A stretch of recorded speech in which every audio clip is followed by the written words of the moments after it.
In the tunnel. In the tunnel. In the tunnel. You're listening to In the Tunnel.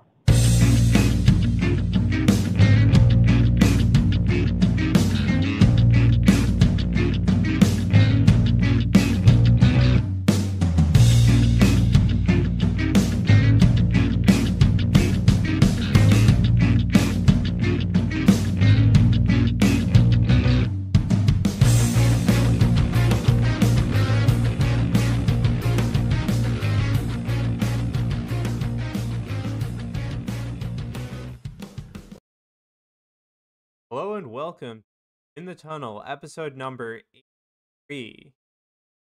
As usual, we separate our episodes with a not so much planned hiatus. This one missing the Super Bowl, and I don't know.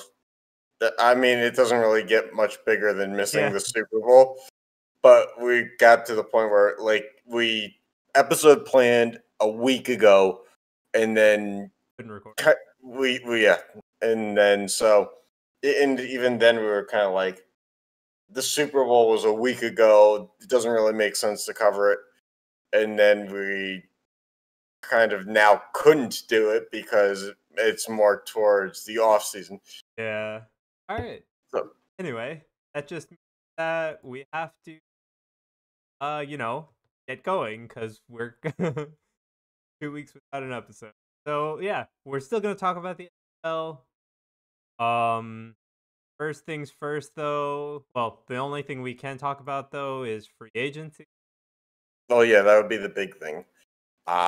Obviously, this year seems to be a year where there's a massive amount of big name free agents. Last year was not so much, I guess. There's obviously always going to be some names, Yeah.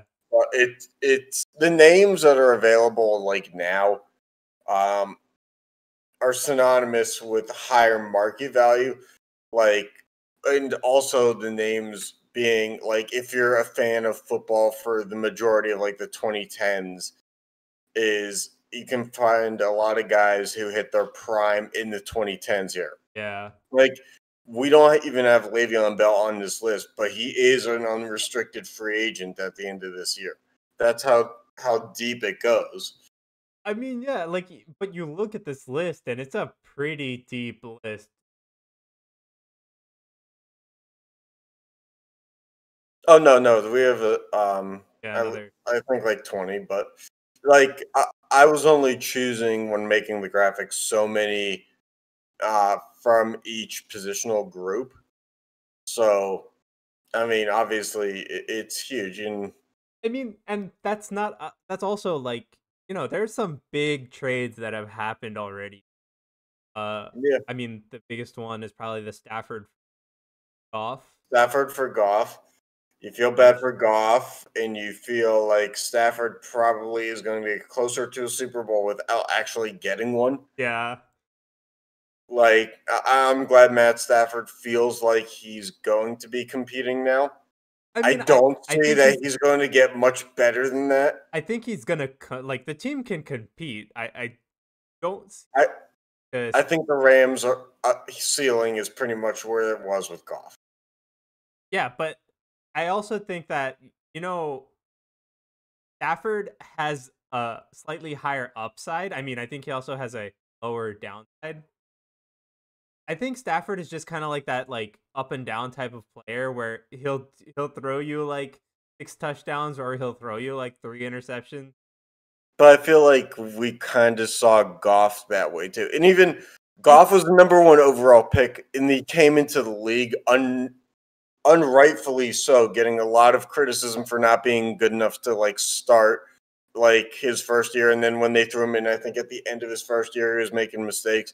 It was like he was getting criticized, but was like, let him develop.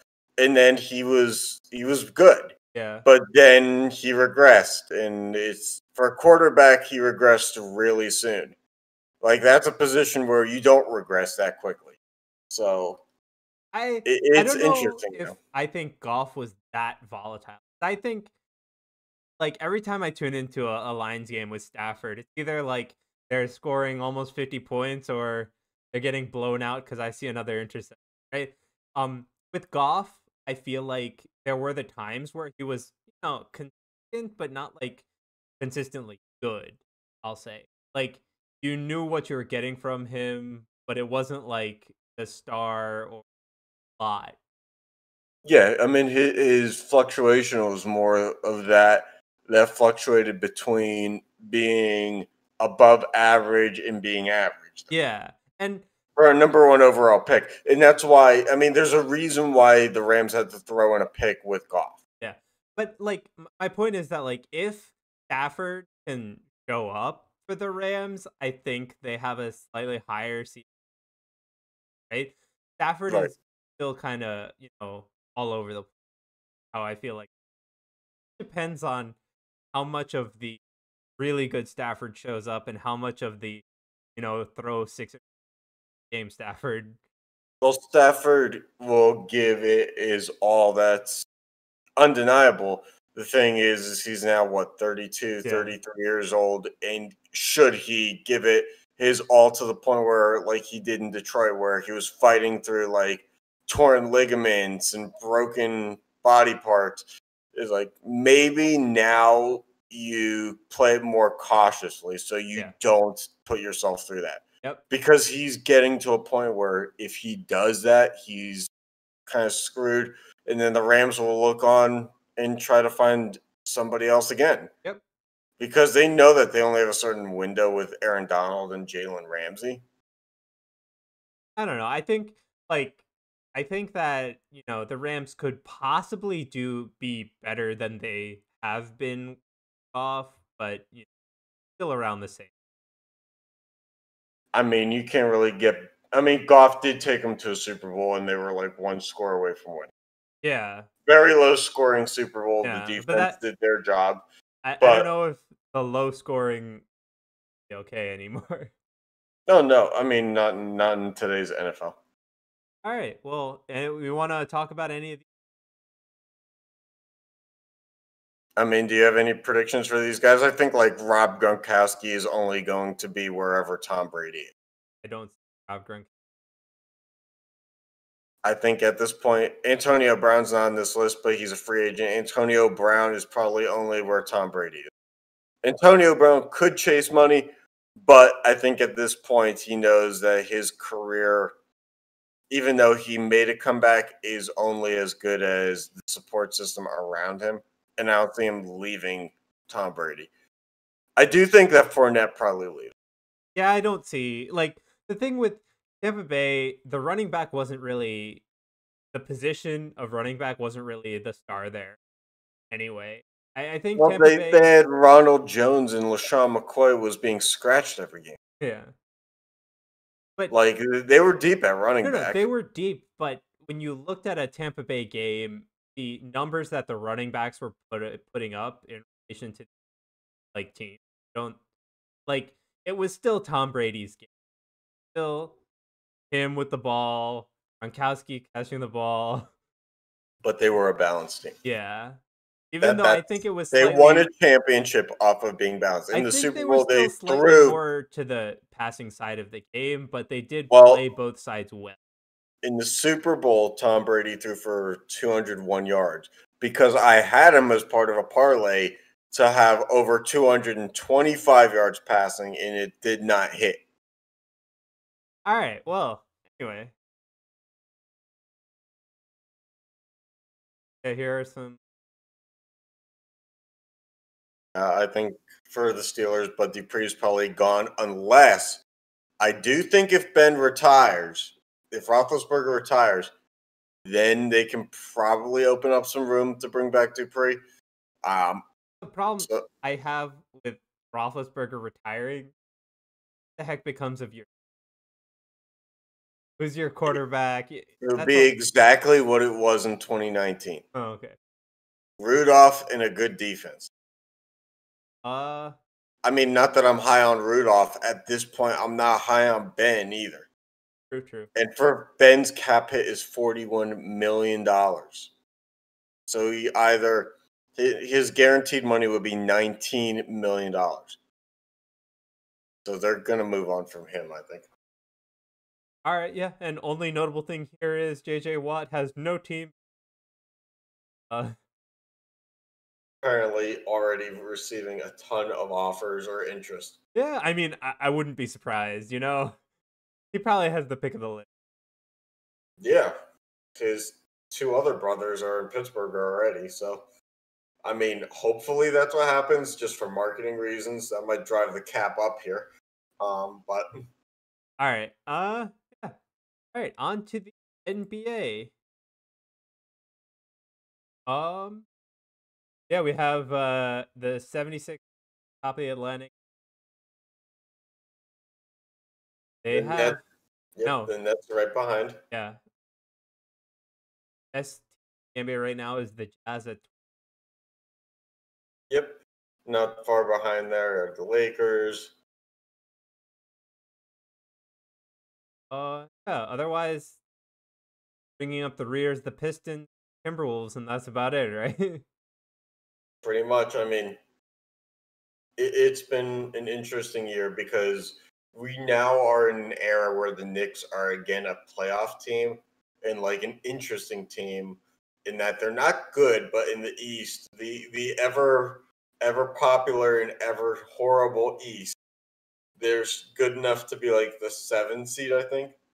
And Yeah, probably. Charlotte is leading their division with a losing record. Yeah. Like, So but the only thing that stands out is Brooklyn has a 600 win percentage right now. Like, despite the fact that it's like a rotating cast of who can be injured. I know. We got Harden. Well, Kyrie's on sabbatical. Kyrie's back. Well, Durant is having his knee scoped out. Durant is back. Well, Harden needs a night off. It's like Harden and Durant are here. Well, Kyrie now has like a sore hamstring. Jesus Christ. Yeah. And like I'm just surprised the team is doing as well as it is.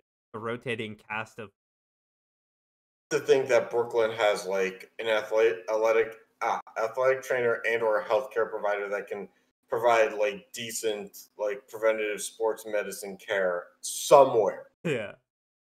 It's like it knows how the injuries and all this stuff only happens to these three players. Well, Kyrie does accentuate it by taking sabbatical for like philosophical reasons. Kyrie Irving strikes me as someone who probably stretches in front of the media but does not stretch otherwise. Maybe. Uh any team you wanna pick out to talk about? Not really. I mean, the Jazz being the number one team in the NBA is kind of weird. I I feel mean, like the world was not ready for they're that. on a tear. They are on a tear. They've been really good, and I think notably one of the reasons why is the Jazz are a smaller market team that doesn't. The way that their organization is run, at least as far as I know, they haven't been resting players. So, I mean, they gel really well. They made good free agent moves and trades, and then they get out in front because like then teams like the Nets are resting players. Teams like the Clippers are resting players. So, I mean, that's just the era we're in right now. But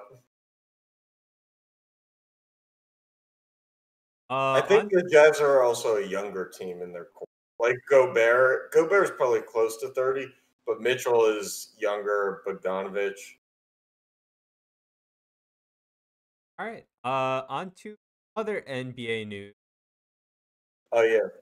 Yeah, so the NBA G League, the minor league system, they're having their own bubble in Disney World. A little bit different than the NBA. The NBA, obviously, we saw was very accommodating over time. At first, it was kind of weird. Then it got better as things went along and as the players kind of threw social media pressure towards it. Now we get the G League bubble. And I don't know if this is the entirety of the G League season or not. It's a 4 week long tournament. I take it it's probably like round robin or something. The article that I read was not very long. Um, but now in the NBA, in the G League is now finally absorbed in the collective bargaining agreement for the NBA. So, previously it was very low paying and not very enticing for talent, but now it is being under the new CBA and Right. affiliate systems. The But thing about it, though, is that the NBA teams have been asked to foot the bill. yeah, Well, yes and no, because it's like, well, that taking away from operations. That I guess. I mean, I mean, the thing is, so the thing with this is right. Like, sure, in order to finish their season, I'm assuming they'll probably. I get it, right? Problem is, all the logistics behind that have like cash capital, and I don't think the G League makes that kind of money. I don't think the G League makes that kind of money. We obviously saw last year. I don't know if you pay attention to it, but apparently the WNBA bubble was in much worse shape than the NBA bubble. It's basically like pay for coin-based laundry machines and stuff. Um, but the fact of the matter is, the G League is still not a talent pool of which uh, NBA teams pull from consistently enough to warrant footing a six-figure bill, I feel like. But at the same time, right? Like, if they want to transition the G something like that, it has to start somewhere. And if we start it in this environment that we're health and safety regulation, gonna cost more, unfortunately. No, I do think that the G League is improving. I do not, like I said, I do not think that it's there yet. I agree. But it's been around for a long time still, Yeah. as the D League was. But I don't know. This is interesting, and I'm kind of surprised that the G League is having a season. But my only Because, concern is teams can still assign players to this in the middle of their bubble season. yeah, the Suns just sent their first round pick down to the G League in the bubble, which How does that even it's stupid. work? Well, it makes the bubble nullified in its Yeah, entirety yeah, because it's like, you know, the NBA bubble we saw in 2020 was like, don't even think about leaving the campus. This year for the G League bubble, it's like, well, I don't see any reason why we can't just take this guy who's in Arizona and throw him in Orlando right now. yeah. We'll see. Like that just why the heck are you having a bubble if you can bring players in and out, right? I'm assuming if they can assign, they can pull. But the thing about it is like, if there's a quarantine period, it's like, why are you pulling the player? It's like, if there's like a minor injury and you need someone, it's like by the time that that person clears quarantine protocols, that minor injury for the other player might already be over. Yep. All right. It's weird. Anyway, to move on to Hill. Oh, first, Devils had a full outbreak. So the whole season for them went on hold, and most of the East also had a lot of games in. Um, yeah. So, we had like 19. Yeah, and I think your shutdown started right before we were supposed to play you guys in a Yep. two-game set too. Yep. It literally started. We had the Islander, or no, the Rangers and the Devils back to back, and you guys had like just play the Rangers, Yep. and you guys threw off like a whole like week and a half of our schedule, and then made us just like play the Islanders and then go on hiatus. Yeah. I mean, the Devils are on hiatus for like 2 weeks, so Well, as they should be. yeah. And then so they had a Lake Tahoe outdoor, right? And yeah, This was pretty, yesterday, yeah. the 20th, Saturday. So, I mean, and this one was interesting. I'm going to take the wheel on this one. because we've had Stadium Series games at Dodger Stadium in Los Angeles before. Yeah. And for some reason, we couldn't pull off like Lake Tahoe, which is covered in snow. No, nice. But we could snow. Well, obviously ice, but like the backdrop, the snowy landscape on near the lake, Yeah. and for some reason we could figure out Dodger Stadium in February in the middle of like Los Angeles, where it's never below like 70. Yeah. But we couldn't figure out the top of like a mountain. So obviously technology has not come far enough for hockey. Yeah, It this either blew has my or mind. has not. Yeah, it blew my mind. Apparently, did they go on with the Flyers Bruins game today in the daytime too? Which is wild because it's like they didn't push that one back to nighttime after figuring out that the sun was going to be a problem for hockey. But like the thing is, right? Like if you figure out ice in 70-degree weather, what are what are you doing? How can't you Thing figure else out? should be easy after that. Yeah, like you really shouldn't have any problem. No. And yeah, and like ice in 70-degree weather was like 5 years ago. No, I'm sorry. The Bruins game is at 7:30. Okay, well, yeah, but out there, that's 4:30. Yeah, but Still it's some sun, dark enough, I guess. I guess. Can't wait. Yeah. They did not think that one. Yeah. All right. Anyway, honestly, so when you look at the schedule, right, we can notice straight away Devils have the least amount of games played in the entire NHL at 12. Big They're good at surprise, that. right? Yeah, The I rest of the mean league, they're doing something right. the rest of the league is or the rest of the East, where from like Yeah, then Canada's around the 20 game mark. Uh, Southeast, I don't know, West Southeast around this.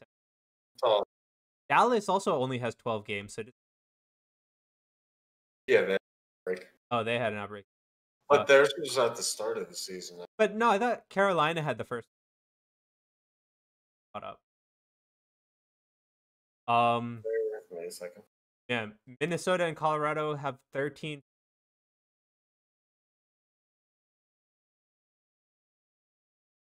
Aside from that, like standings are kind of shaping up now. Kind of surprised the Wild or I guess while only Mm-hmm.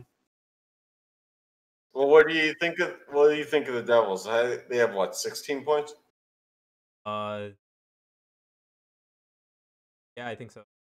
They're right in the thick of things, considering they have 6 less games played. Yeah. I think the Devils are doing well. I don't really have much hope of like playoffs and stuff, but the way they've been playing has been a nice surprise. Like they just had a game today. They Capitals beat them 4, but getting 3 goals on 20 shots. Capitals pretty good. Capitals have oh like they're getting good chances. I think the lines are and I'm actually excited for how the season will go and how we can. Is Blackwood the goaltender of the future? I actually think he's doing pretty well. I think the defense isn't set around him to give him a good showing because I mean he just got pelted by 40 shots Mm-hmm. and yeah, a 900 save percentage. Capitals with I mean, the Capitals have been up and down this year, though. yeah, but They have had the a weapons. they had the 4 game losing streak. No, But I they agree. had, as you said, yeah. But And no, the Dallas Stars have an outbreak because if you just Google Stars outbreak, the first thing that comes up, they are set to start the season on January 22nd after an outbreak canceled their first 4 games oh, because of 17 positive tests. oh, okay. Yeah, but as far as the Devils are going, like I'm actually like the season's going pretty well. It's not like we're down in the dumps. We're kind of like middle, which is where I expect. What do you think about Penguins so I think it would be great if we had defensemen who played defense. far? I mean, Come could on. us You don't want no, just like I another mean, Letang who could just rocket things?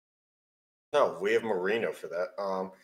The fact of the matter is, and this has been the issue for 3 years now, is asking goaltenders to basically stand on their head Yep. and then you know be shocked like when there's no defensive support, there's no clamping down to get a puck out of the zone, and then they just get pelted with shots coming at them until one goes in. It it's not how it works, and uh, I'm at the like Letang scored 2 goals last. Good for him. I'm at the point where he's probably washed up enough that he needs to be the first one to be. But my problem is if you look at a lot of the defensemen in the league is trending towards offensive defensemen. Yeah, I hate it too because I think the Devils are in pretty much the same spot where like how do you think 40 shots on goal is okay, right? And it's just constantly happening. Like we're showing like Blackwood is doing a great job when he's in like having to face 40 shots should never be there. So I just think that some teams need to understand that there is such thing as defense still be because nice. Yeah. it's just not happening. Well, not every player or not every defenseman, I should say, can be an offensive defenseman. Right. Like I think that of each pairing, one of them has to be a defensive defenseman. You can't have Letang and somebody else, pinching up Unless you're on the offensively. power play. Go for it. Right, right. But so much of the power play is putting 4 forwards into the. Yeah.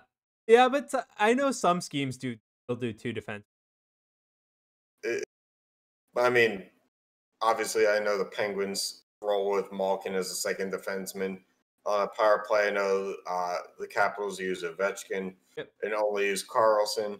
So, I'd say the number of teams that go for offense is probably Yeah, I closer to mean most the of top. the first power play unit is, but I've seen some cases where you have your second.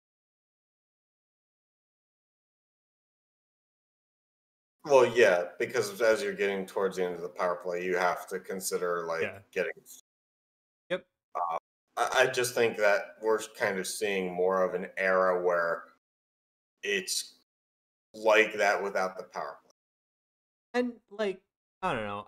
I kind of miss some of the defense aspect of the game that I don't as much. But games are getting higher score, making it fun for the average fan. It is. It's also making things incredibly painful for goaltenders to get paid. Yeah. But defensemen will get paid the same probably regardless of what.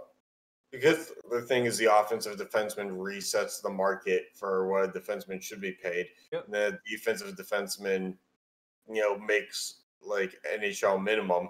And then the goaltender struggles to get their lucrative deal because of the imbalance. Gotta face 5 shots a night. Good luck. Yeah. Oh wait, your stats are tanking to below 900 because 45 shots a night. Nope. You hit everything really well with your left pad on the first shot, and then you miss with your on your right side. Who would have thought? Who would have thought that with nobody in front of you and a 2-on-1 3 times a game that you couldn't stop with all? All right.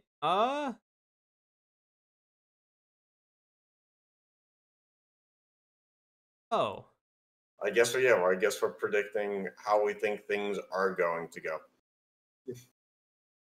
So I mean, uh, like Sean, you're a Yankees fan. Do you think that your aspiration or your team's aspirations of finally getting back to the World Series going to happen this year? As much as I want it to happen, I think I think that the Yankees are starting to get to that point where they just kind of hover yeah. in a window of I contention, think but don't actually get I there. think that like there's some or too much emphasis on the rather than style of the player mesh. Yeah, and I do think that the Yankees kind of built up back into their window of contention with that theory, and then they got kind of close to like Yeah. where the window was, and they were like, okay, now they're adding the big names on top. Yeah. And they're just trying to clamor and hold on. Like J.A. Happ, when the Yankees got J.A. Happ, you know, after the Yankees or after the Blue Jays era, it was like that wasn't a huge name anymore, but it might have made sense. Yeah. And But then like the John Carlos Stanton thing, the Edwin Encarnacion thing, even though Encarnacion's not there anymore, is like they went back to their old ways. to be fair, like the team's still good. I think they'll make the playoffs. I just don't see a World Series in Tanaka's gone, which I'm not that he ever turned into. Like he had the that thing one is, he was season. not like a breakout kind of pitcher. He still Well, was no, he was a consistent. Korean. He was a Korean player who came over in his prime, Yeah, and but for the first year or two, he was pretty good, but never was able to replicate that success. the thing is, right? Even when he wasn't after his first 2 years, right? There wasn't a time where he had like he was still average and he could still put up the same type of even if it was slightly declining. I like I think that with the focus on like star power and names, right? You still need those players that do the dirty, right? Because most of the star power is like, oh, I can hit, but who's gonna get on base for you to hit, right? Who's gonna, be a better outfielder or fielder? Just because like you can't just put 9 hitters on a team. Don't worry. Just a team full of Billy Hamiltons in their prime. Everybody can run out a bunt, but nobody can hit a home run. Yeah. So Actually, Billy Hamilton would, in his prime, would probably work out great in Yankee Stadium. yeah, Short porches all around. yeah. He'd probably get triples everywhere. So like I don't know. At least that's what I think. I don't know. What about you? See, and we're on the graphic here, I have like a bracket, like I knew what I was doing. Let's just go through each team here. So the Yankees, we think, kind of stay in the same place.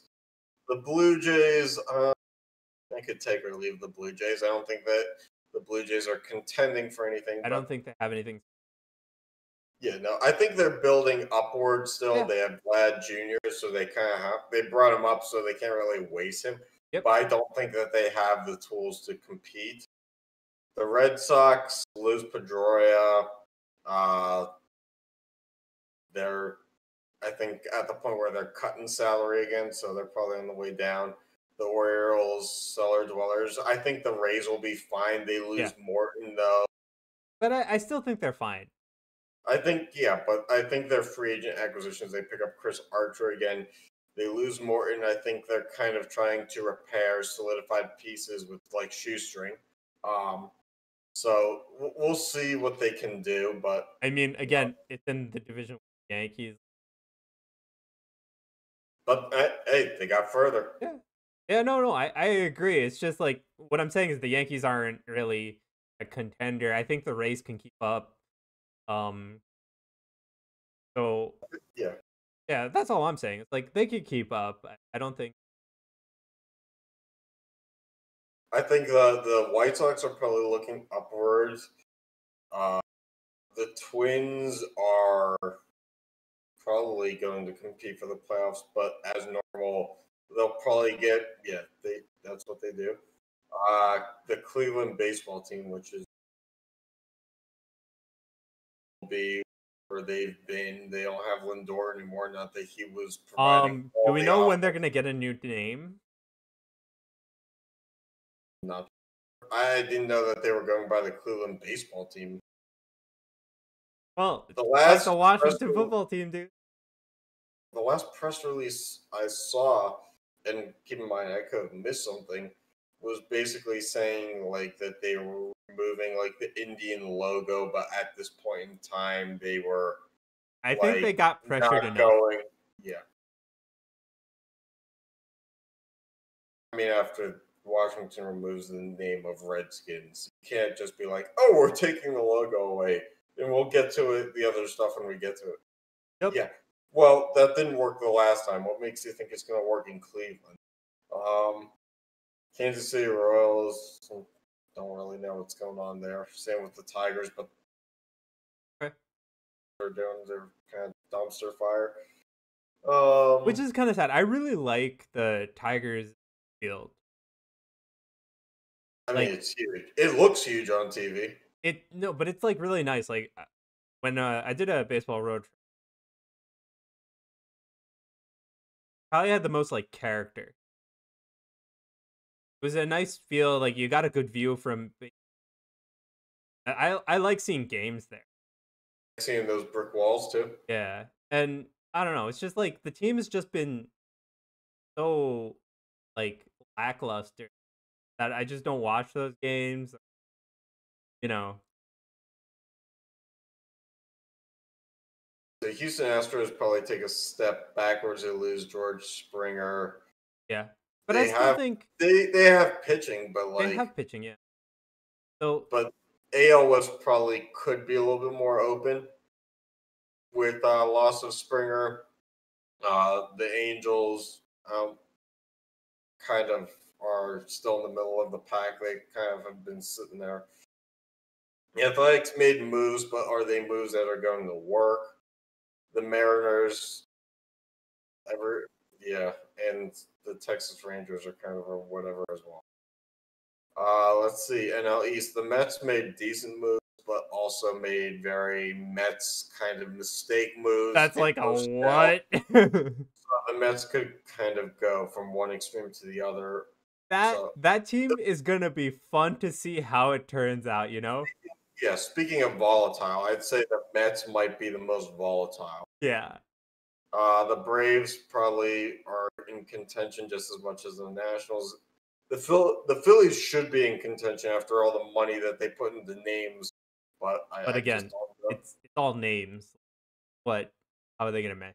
Well, the crazy thing is the Phillies historically in the past 20 years have probably been the best team in the NL East. But with that being said, the Marlins, Nationals, Braves have all made the playoffs recently. Uh, and the Mets probably made the smartest moves in the offseason.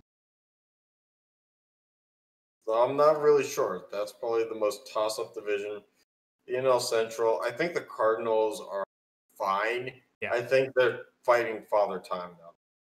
I think they're making moves like they think that they can still compete, and maybe they can to like a wild card extent, but Yeah. not to the point where they're going to win the title. I think the Brewers are kind of fooling with themselves. They have Yelich locked down, but they can't really afford much else. Yeah. That's gonna be their.